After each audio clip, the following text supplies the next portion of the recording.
Noriu parodyti mūsų treniruočių salę, kurioje yra, sakyčiau, turbūt šiuo metu patys geriausi renginiai, kokie tik tai gali būti.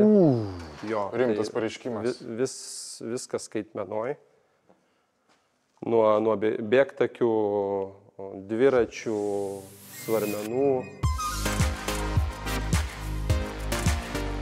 Turim ir labai rimtus įrenginius, kurie užima nedaug vietos, bet turi beprotiškai daug funkcionalumo ir galimybių. Tai yra labai svarbu dažnu atveju krepšininkams atsistatant po traumų ir po truputį įeinėjant į savo ritmą. Dėl to nereikia kaitalioti blynų, svorių permetinėti, viskas darosi automatizuotai. Ekranėlėje pats nusistatai svorį, kokį nori stumti kojom, kaip pavyzdys. Gali nuo 10 kg užsidėti iki 100, jeigu tu pageidauji. Ir jokių svarmenų, jokios vietos gadinimo nebereikia su tais vadinamais geležiniais blynais.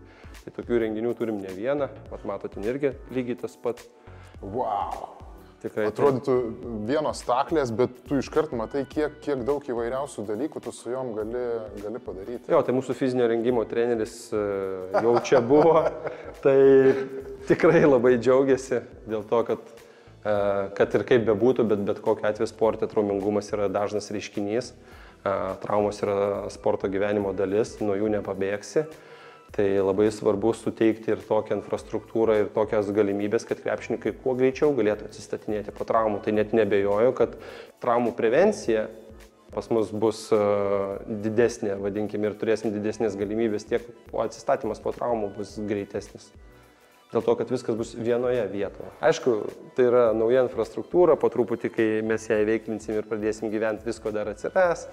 TV, tam tikras mūsų brandingas, komandos istorija, vizualika. Bet mes norim išgyventi, ne iškart susiklijuoti viską ir susidėti, nes negali žinoti dar kokia elgsena būna.